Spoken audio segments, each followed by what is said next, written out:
Bienvenidos, sotaneros y sotaneras, a una nueva reacción de Robin por vuestro amigo de la mansión encantada, Freakland.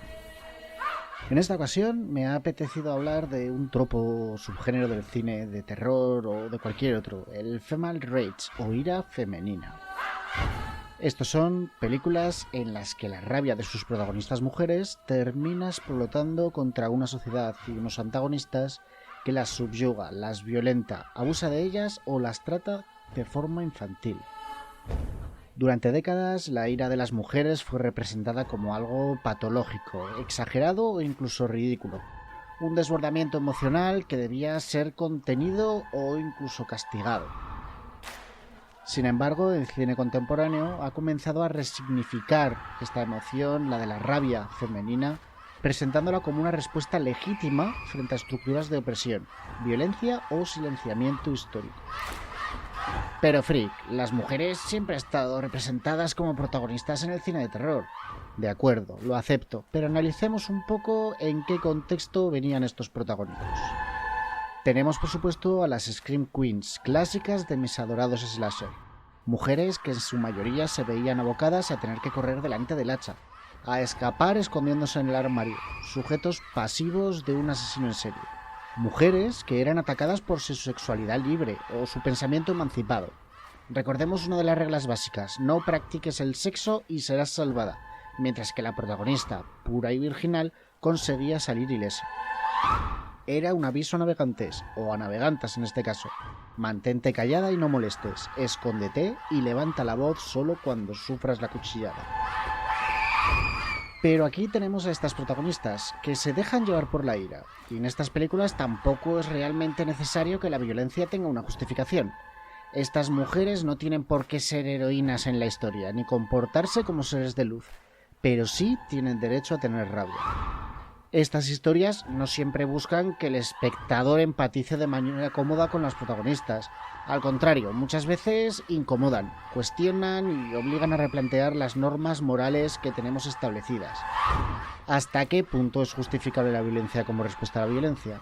¿Por qué la ira masculina ha sido históricamente legitimada mientras que la femenina ha sido reprimida?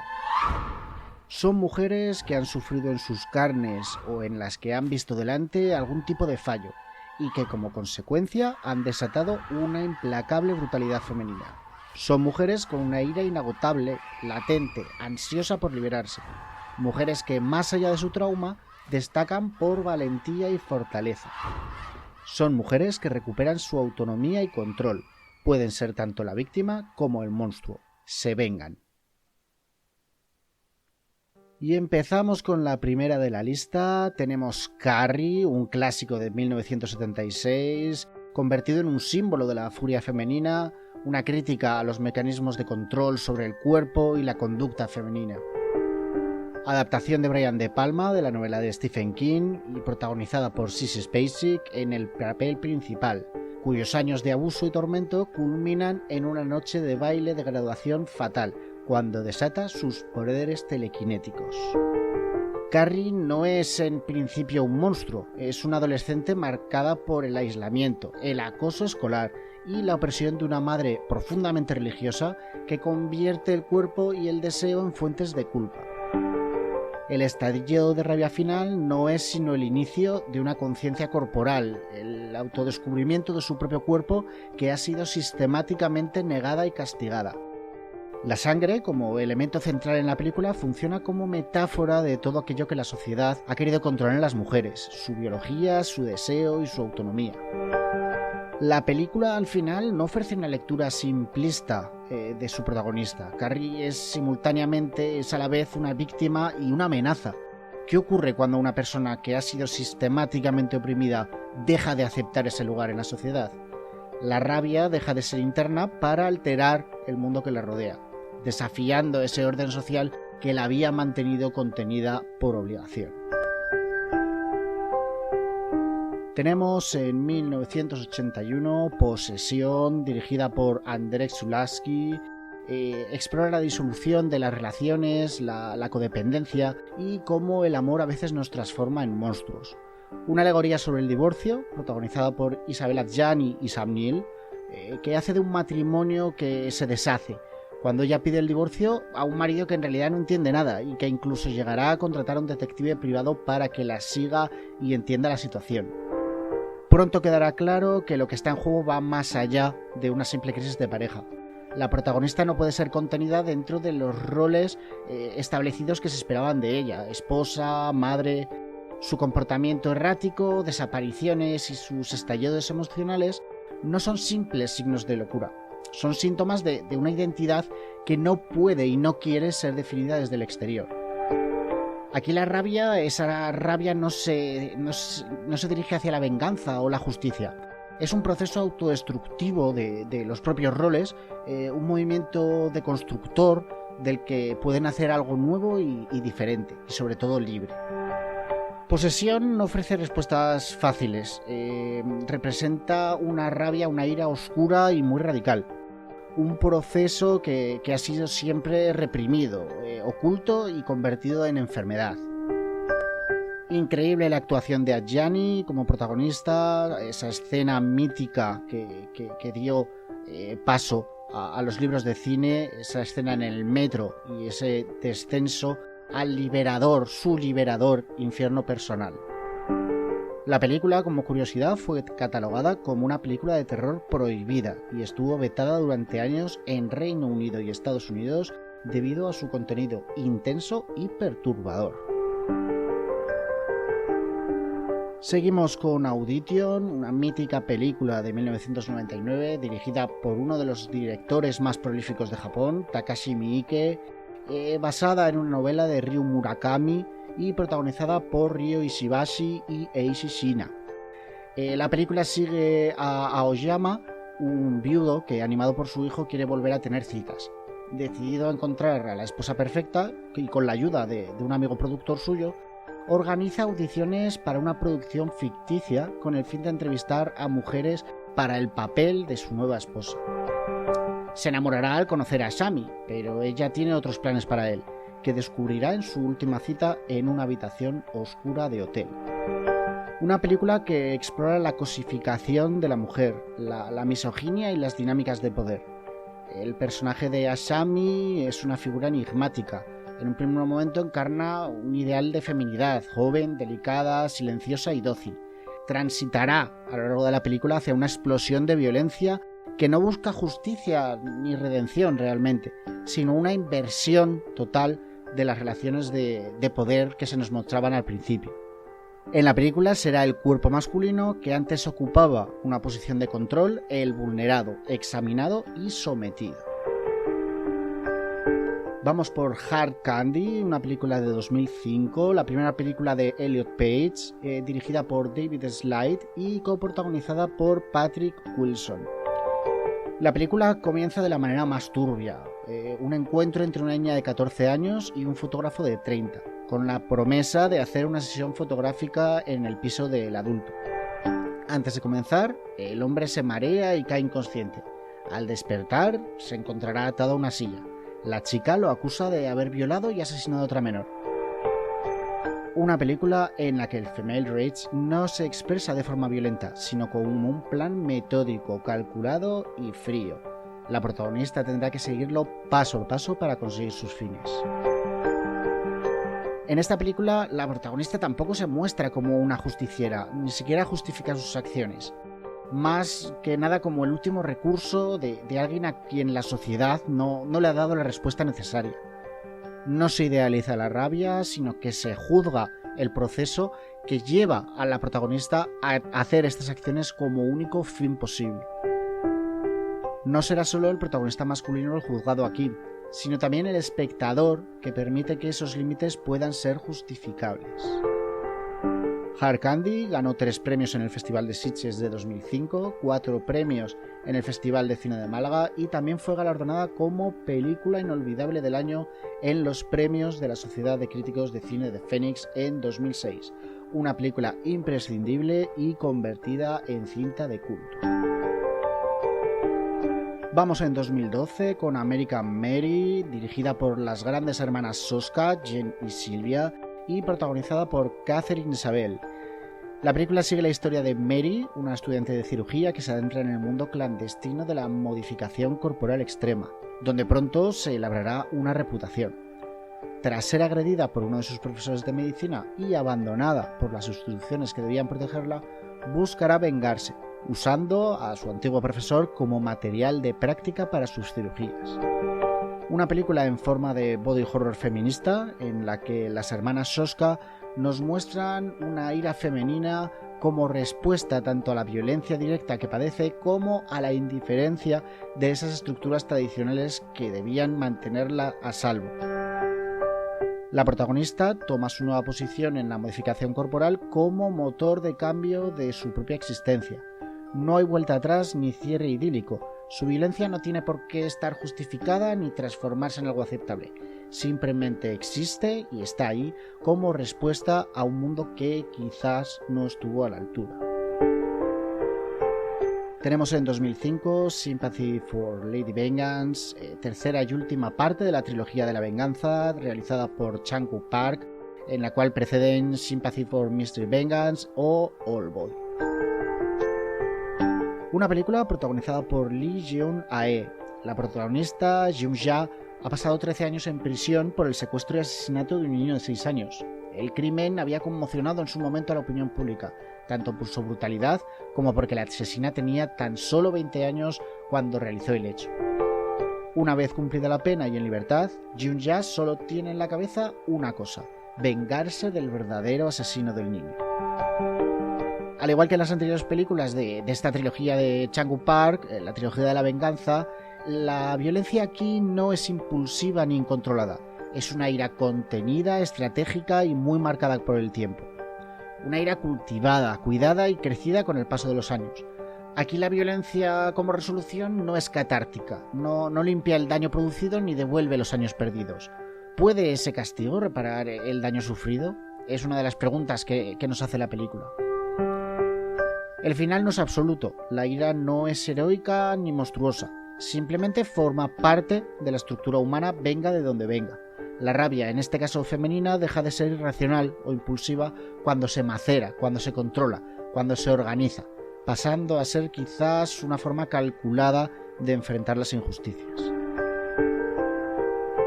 En 2017 tenemos Revenge, dirigida por Coralie Fargeat, que años después nos traería la increíble y celebrada La Sustancia. En este, su primer largo, una historia violentísima pero tremendamente estética, 3 hombres casados y ricos se reúnen como cada año en el desierto para unos días de caza. Pero esta vez uno de ellos viene acompañado por su amante Jen, que despierta rápidamente el interés de los otros dos.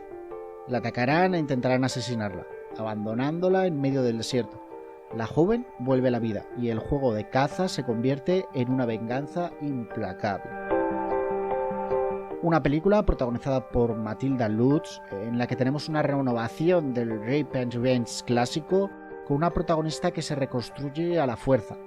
No vuelve a la vida como una víctima buscando justicia dentro del sistema, reaparece como una persona totalmente nueva, que ha logrado cambiar su lógica con el mundo. Una adaptación, la de esta mujer, brutal, hostil, pero necesaria. Y al final su ira le traerá consecuencias. Jen sufrirá en sus propias carnes el precio de la venganza, que no es limpia ni heroica, sino que desgasta el cuerpo. Todo esto acompañado por la impronta visual de la directora francesa, colores saturados, la sangre y el neón tiñendo el espacio. Una película que no te deja un momento de respiro, muy recomendable. Ready or Not, de 2019, dirigida por Matt Bettinelli-Olpin y Tyler Gillett, que también nos han traído la última trilogía de Scream o las estupendas Abigail o Southbound. Y además protagonizada por una de las últimas Scream Queens del cine, Samara Weaving, que ya la habíamos visto en Babysitter o el año pasado en la recomendable Azrael.